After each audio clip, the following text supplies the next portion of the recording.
Chapter 4 Solar Radiation in Earth. Section 4.3 Earth Geometry and Motions. So what we're going to learn in this video is that the amount of solar radiation received by any location on the planet is influenced by a number of different factors, geometric relationships that exist between the sun and the earth. These relationships operate on a variety of different timescales. Some of them over just hours.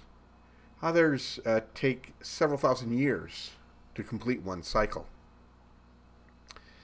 One of the geometric relationships, the fact that the Earth is tilted relative to the plane of the ecliptic, is responsible for the seasons.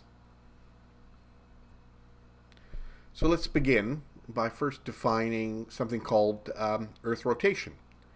Earth rotation refers to the spinning of the Earth on an imaginary axis that goes through the South and North Pole. One rotation takes exactly 24 hours and is called a mean solar day. If you examine this rotation from the North Pole, it appears counterclockwise. From the South Pole, it's clockwise. This is an interesting phenomena, and this phenomena creates the difference in the way that high and low pressure systems spin in the two hemispheres. Now, the Earth also orbits around the sun. This is known as Earth revolution. This motion through space takes approximately 365.25 days for one cycle. So notice that quarter days. This is the reason why we add a day in February every 4 years to make the value make sense according to our calendars. Earth's orbit isn't circular. It's elliptical in shape. And the elliptical orbit causes the Earth's distance to vary from the sun over a 1-year period. Sometimes the Earth is closer to the sun, and then half a year later, it's further away from the sun. The change in distance related to the elliptical shape of the orbit causes a variation in the total amount of solar radiation received for the entire Earth by about 6%. But this variation is not what causes the seasons. This figure illustrates Earth's orbit around the sun. It's not to scale. So on this we can see the equinoxes, which occur in March and September, the June solstice, which is the northern hemisphere summer, southern hemisphere winter, the December solstice, which is northern hemisphere winter, southern hemisphere summer, perihelion, which occurs January 3rd. This is when the Earth is closest to the sun, 147,300,000 kilometers. And aphelion, which occurs July 4th, when the Earth is furthest from the sun, 152,100,000 kilometers.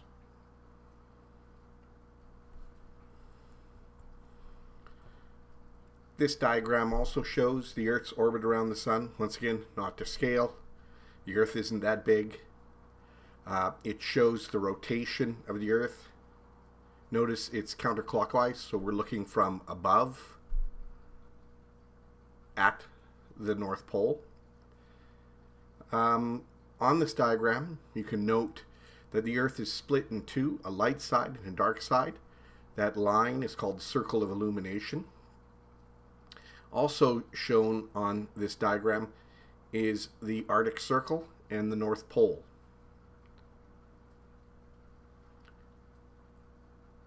Described here are also the 4 seasons. So when we move from the June solstice to the September equinox, it's the Northern Hemisphere summer. When we move from the September equinox to the December solstice, it's Northern Hemisphere autumn. When we move from the December solstice to the March equinox, that's Northern Hemisphere winter. And then finally, March equinox to June solstice is Northern Hemisphere spring. It would be the opposite in the Southern Hemisphere. If you look at the Arctic Circle, the red circle with the North Pole in the center, during June solstice, it's going to receive 24 hours of daylight. On the December solstice, that red circle is now tilted away from the sun, and it's in 24 hours of darkness. During the equinoxes, every location on the planet has 12 hours of day, 12 hours of night, and you can see the Arctic Circle is cut in half for both the March and September equinoxes. So once again, January 3rd is perihelion, Earth is closest to the sun. July 4th is aphelion, when the Earth is farthest from the sun. The average distance of the Earth from the sun over a 1-year period is 150 million kilometers. The tilt of the Earth's axis. The Earth's axis is tilted 23.5 degrees relative to the plane of the ecliptic. The plane of the ecliptic is an imaginary two-dimensional plane that cuts the sun in half. Note that the ecliptic plane also cuts the Earth in half and goes right through the equator, hitting the polar axis. In this figure, we can see the Earth is shown at 4 different dates. The 2 equinoxes, and the June and the December solstice. We can also see on each of the images of the Earth that the polar axis is drawn, the equator is drawn, the Tropic of Cancer, Tropic of Capricorn is drawn, and we also have the Arctic and Antarctic Circle. Now, that red line represents a line perpendicular to this ecliptic plane. So let's begin with the June solstice. We're familiar with June. We just came out of it 2 months ago, and we know that we were in summer. And the reason why summer occurs in the northern hemisphere is because the North Pole is tilted 23.5 degrees from that red perpendicular line towards the sun. So this does 2 things. It increases the height of the sun above the horizon, making it more intense for all the locations above the Tropic of Cancer. And it also causes day length to become longer than the 12 hours that occurs during the equinoxes. On the June solstice, the sun's rays hit perpendicular or directly overhead in the horizon at the Tropic of Cancer. At the Arctic Circle, the maximum height of the sun at solar noon would be the latitude of the Arctic Circle, 23.5 degrees, plus that 23.5 degrees tilt, so it reaches a maximum height of 47 degrees. And the height of the sun at the North Pole would be the latitude 0 plus that tilt 23.5 degrees, it would be 23.5 degrees. And interestingly, the height of the sun wouldn't set that day and would stay above the horizon at 23.5 degrees for the whole day, moving in a circular motion around the horizon. So when we leave the June solstice and move to the September equinox, the tilt of the Earth relative to the position of the sun changes. Now the tilt is not towards or away from the sun, and the location on the Earth that gets the most intense sunlight, the sun would be directly overhead at solar noon, would be the equator. If we wanted to calculate out the maximum height of the sun at solar noon for any other location on the Earth during the equinox, September or March, we simply do the following calculation: 90 minus the latitude of the location. So our latitude is 50 degrees. What would be the maximum height of the sun during an equinox? It'll be 90 minus 50. 40 degrees would be the maximum height. And of course, we know during the equinox, day length and night are equal, so 12 hours day, 12 hours of night. Let's now move from the September equinox to the December solstice. Now, notice in a relative sense, the tilt of the pole, the North Pole, hasn't really changed. It's still to this similar point in space, which is the star Polaris. But in a relative sense, the North Pole is now tilted away from the sun by 23.5 degrees. So everything above 66.5 degrees, the Arctic Circle, would be in total darkness. The location that would get the sun directly overhead would be the Tropic of Capricorn, 23.5 degrees south. Let's now move to the March equinox. So the March equinox, once again, the tilt is not towards or away from the sun. The location where the sun is directly overhead at solar noon would be the equator. So this next slide has an interesting perspective because it's looking at the Earth from above. And on this slide, I have drawn the North Pole and the Arctic Circle. And notice one side of the Earth in each one of these 4 diagrams of the Earth is in sunlight, so it's lighter colored, and then the back half is grayed, indicating that night is occurring. So let's take a look again at the June solstice. So we notice that the Earth is spinning in a counterclockwise direction. The sun, or the North Pole, is tilted 23.5 degrees towards the sun, and because of this, everything above 66.5 degrees north, or the Arctic Circle, is in sunlight. Night would never occur in for any location above 66.5 north on this day.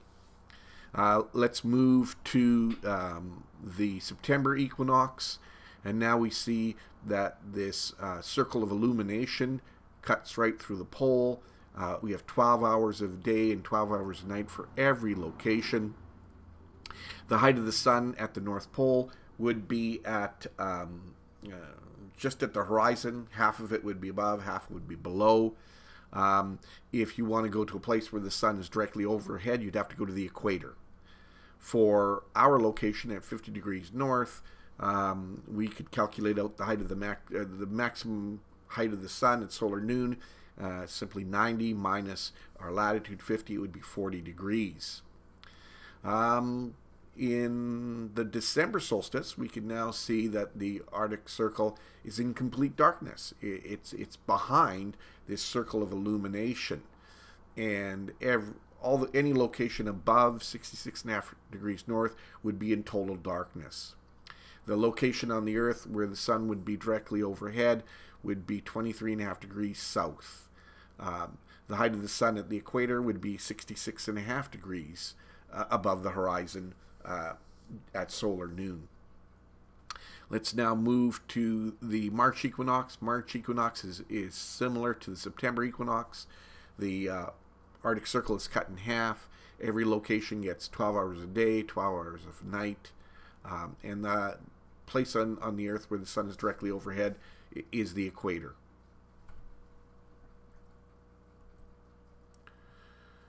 So what we've learned here is it's because the Earth is tilted, this can drastically change the height of the sun depending upon the day of the year. And this tilt of the Earth's axis doesn't change. And for every location, the total range that the sun moves in the horizon is 47 degrees over a 1-year period.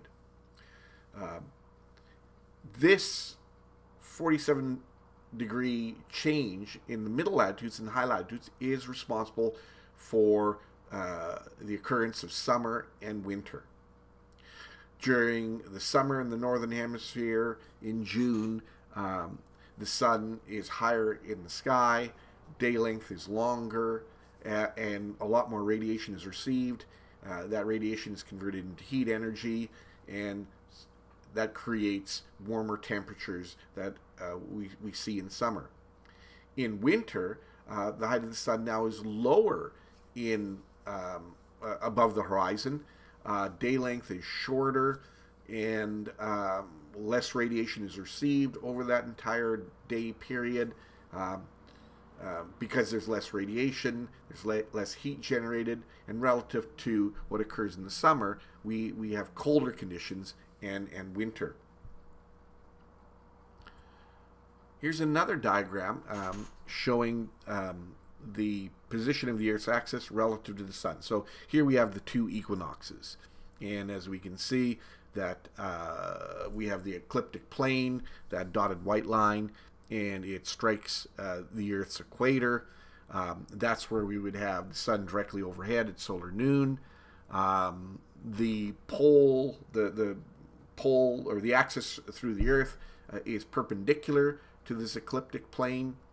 And as I said, if we wanted to figure out the maximum height of the sun for any location, we just need its latitude, and the equation would be 90 minus the latitude gives us the maximum height of the sun.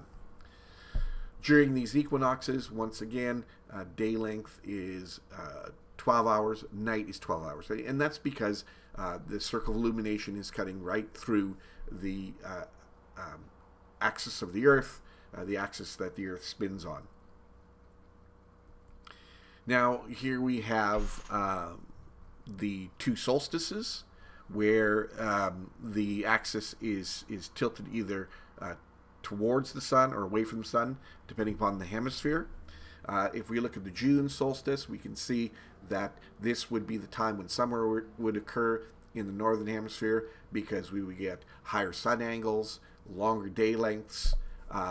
The location where the sun is directly overhead would be 23.5 degrees north. The height of the sun at the equator would be a maximum height of 66.5 degrees. And as I said, day length is longer in the northern hemisphere, and sun angles higher. In the southern hemisphere, it's the opposite. We get lower sun angles. In terms of how are they different from what occurred in the equinox, they're 23.5 degrees lower above the horizon at solar noon, and we have shorter days occurring. And we can see in this diagram that, once again, that everything above 66.5 degrees south, or the Antarctic Circle, is in total darkness. The December solstice, we now have the North Pole tilted away from the sun, the South Pole is tilted towards the sun, and the location where the sun is directly overhead is now 23.5 degrees south. The Northern Hemisphere is experiencing winter, shorter heights of the sun at solar noon, shorter day lengths. In the southern hemisphere, it's the opposite. We're getting longer day lengths and higher sun angles. So here we can see some calculations of maximum height of the sun at solar noon. The diagram on the left shows the equinox. So where's the sun directly overhead? It's directly overhead at the equator. So the sun reaches a maximum angle of 90 degrees above the horizon. At 23.5 degrees north and south, the maximum height of the sun would be 66.5 degrees. At 66.5 degrees north and 66.5 degrees south, maximum height of the sun would be 23.5 degrees. And at the pole, it would be 0, or half the sun would be above the horizon, half would be beneath the horizon. Now, the diagram on the right shows the June solstice. So the location where the sun is directly overhead at solar noon, or also called the subsolar point, is 23.5 degrees north. The height of the sun at the Arctic Circle, 66.5 degrees, would be 47 degrees, would be the maximum height of the sun on this day. So the calculation is actually quite simple. It's 90 minus the latitude, which gives us 23.5, and then we add, because the North Pole is tilted towards the sun, 23.5 degrees, so we get this subsolar point, or maximum height of the sun at solar noon, 47 degrees.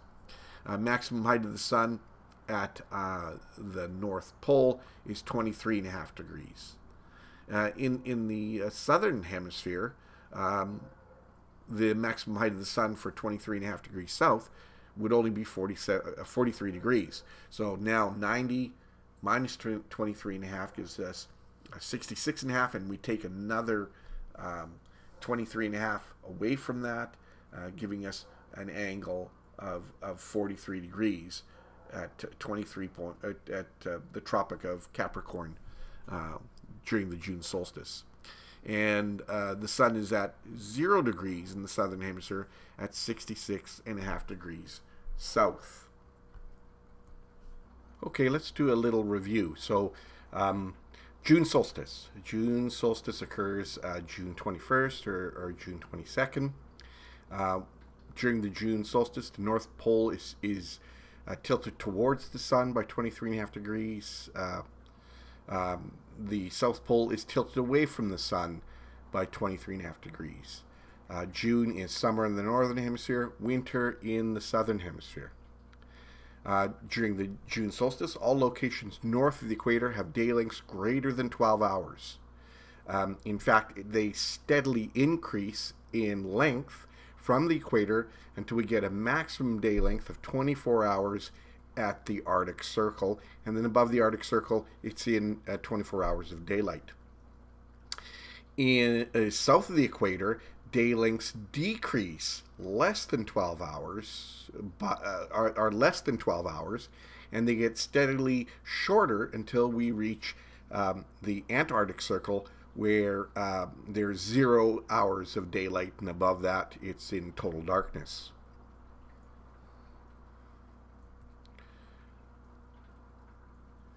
This animation shows the Earth spinning on its axis. This is the June solstice.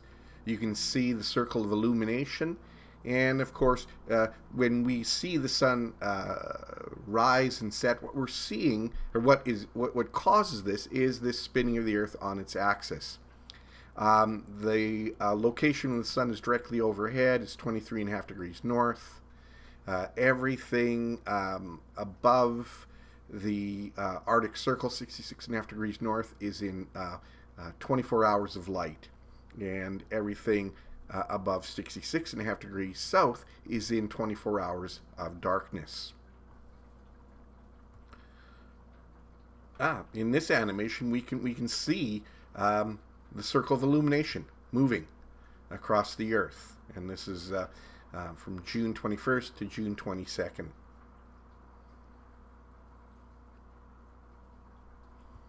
Okay, let's review the December solstice.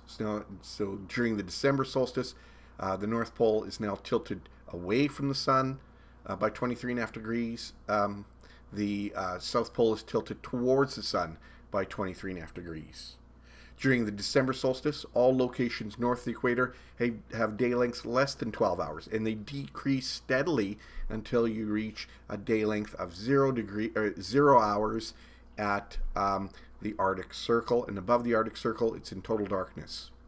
In the south of the equator, day lengths increase as you increase in latitude until you hit the Antarctic Circle, where day lengths become 24 hours. Day length is all day. On this day, the Northern Hemisphere is experiencing winter, less radiation available to create heat. The Southern Hemisphere is experiencing summer. It has a lot more radiation to create heat energy. And here in this animation, we can see the December solstice. We can see the Earth rotating on its axis. We can see that the location where the sun is directly overhead is 23.5 degrees south, the Tropic of Capricorn. You can see the circle of illumination. Everything above the Arctic Circle is in total darkness. Everything above the Antarctic Circle, 66.5 degrees south, is in light. Now, the equinoxes either occur September 22nd or 23rd. Neither pole is tilted towards or away from the sun. The other equinox is March 20th to 21st. Day lengths on both of these days, regardless of latitude, are exactly 24 hours. And in this animation, we can see the equinox condition, and the sun is directly overhead at the equator. And if we wanted to calculate out the maximum height of the sun for any location, it's simply 90 minus the latitude of that location, and that'll give us the height of the sun at solar noon.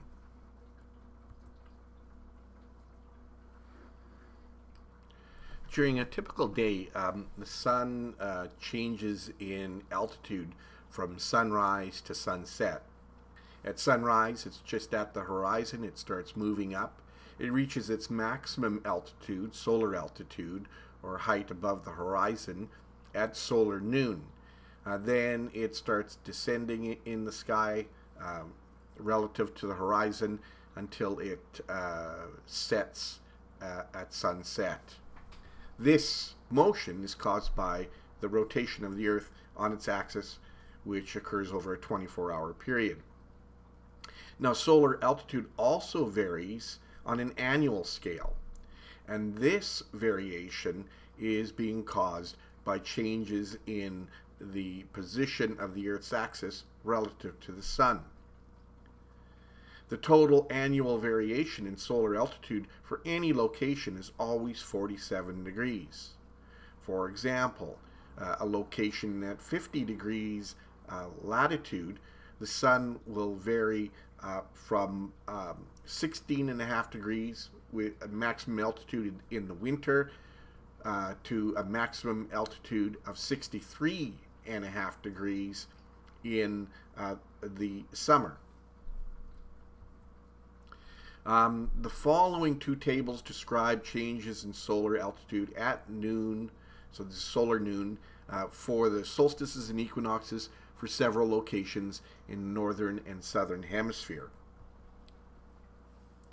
For the equinox, the relationship between maximum solar altitude, height above the horizon, can be calculated simply by taking 90 minus the latitude.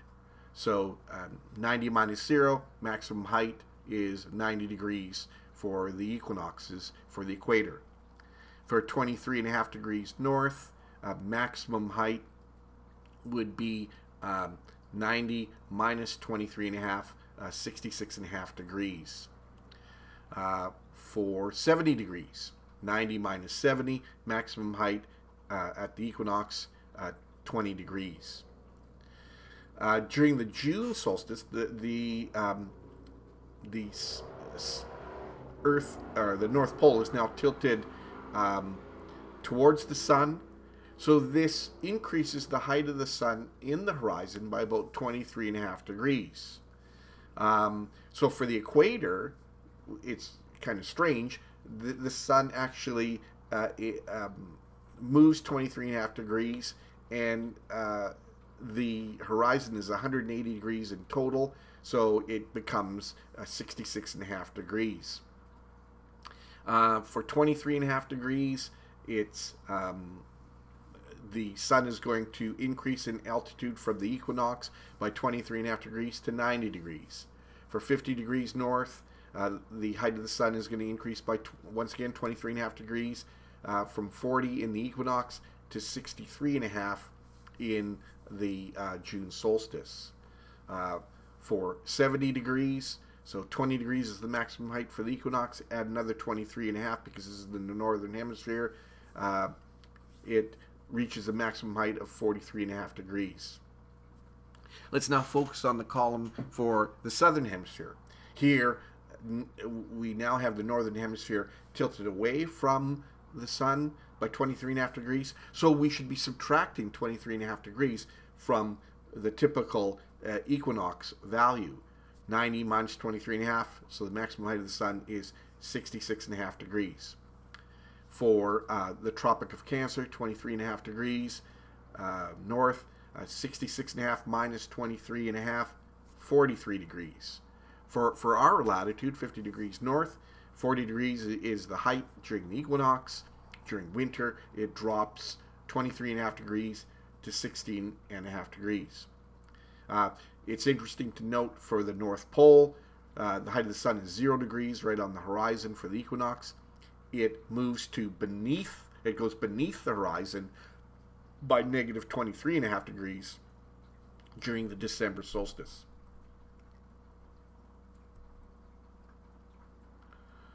So here we can see, once again, the equinox values. So for the equinox values, it's simply a 90 minus the latitude. So 90 minus 0, 90 degrees, 90 minus 50, 40 degrees, 90 minus 60 is 30 degrees. So easy calculation to figure out what is the maximum height of the sun for the equinoxes for the latitudes in the northern hemisphere. Now let's focus in once again on the June solstice. So I said it's for the equinox the calculation is 90 minus the latitude. Now for the June solstice we would add 23.5. If you add 23.5, the complementary, it would be 113.5 degrees, but the complementary angle is 66.5 degrees if we're measuring from either the southern or northern horizon. For 23.5 degrees north, so it's 90 minus 23.5, 66.5, and we have to add 23.5 degrees, and that's where the sun is directly overhead, is at 23.5 degrees north during the summer, or the June solstice. For 50 degrees, once again, simple calculation, 90 minus 40, add 23.5, there's the maximum height of the sun at solar noon. And the other values are shown. And now let's look at the December solstice. So December solstice, we're subtracting 23.5 degrees. So 90 minus 0 would give us a 90 degree sun angle in the equinox. We drop that by 23.5 degrees during the December solstice. For 23.5 degrees north, 90 minus 23.5 degrees is 66.5, and of course it's going to go down by 23.5 because we're in December solstice to 43.5 degrees.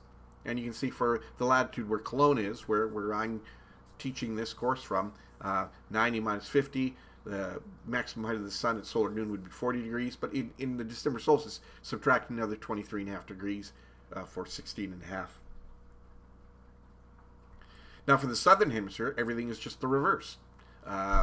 So when we add and when we subtract, we would subtract 23.5 degrees during the June solstice, and we would add 23.5 degrees during the December solstice. So here we have the equinox values, and they're simply 90 minus the latitude for the southern hemisphere. For the southern hemisphere summer, which is the December solstice, we would add 23.5 degrees. And as I said, for the equator, it's kind of a tricky. The answer is also 113.5 degrees, but we use the complementary angle because we're measuring either from the north or southern horizon. For 23.5 degrees south on the December solstice, that's when it's directly overhead, 90 degrees. 50 degrees south, it's going to be at 63.5 degrees. So we're adding 23.5 relative to the equinoxes. And during the June solstice, this is winter, we subtract 23.5 degrees from the equinox value. So remember the equator. So I was talking about complementary angles. So here, what I meant is, well, it's directly overhead during the equinoxes. So both equinoxes, sun would be at 90 degrees directly overhead, and then it would shift. So for the December solstice, the sun would move towards the southern side of the hemisphere by 23.5 degrees. Depending upon where you're measuring it from, that angle would be 113.5 from the northern hemisphere, or the northern side of the horizon, and only 66.5 degrees from the south side. During the June solstice, the sun will move in the direction of north. So from the northern side of the horizon, it's 66.5 degrees. If we're measuring it from the southern side of the horizon, it's 113.5 degrees. So this diagram is supposed to is trying to depict the horizon in 3D. So you can imagine it's a sphere. What we have is a sphere here, and what we have is the location of the sun at solar noon. And at solar noon, the blue line represents the equinoxes. The purple line represents the winter solstice. The red line represents the summer solstice. Now note in this diagram, the position of where the sun rises and sets also changes between the equinoxes and those two solstices. Here's a simple depiction of angles relative to 23.5 degrees north. So if we're measuring from the southern end of the horizon, the maximum height of the sun for the December solstice is 43 degrees. For the equinox, it'll be 66.5 degrees. And then during the June solstice, the sun is directly overhead at 23.5 degrees north. The other angles given there are measurements from the northern side of the horizon. Here we have 50 degrees north. And once again, the first measurement is from the northern side of the horizon, the second measurement from the southern side of the horizon. So on December solstice, the maximum altitude of the sun from the southern side of the horizon is 16.5 degrees. During the equinox, maximum height of the sun is 40 degrees. And then during summer, the June solstice, the sun reaches its maximum height of 63.5 degrees.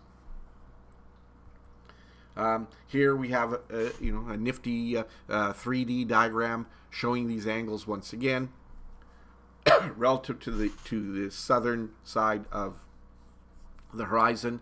Also note the location. Not only does the location of where the sun is at solar noon change, but there's a change in where the sun is during sunrise and sunset.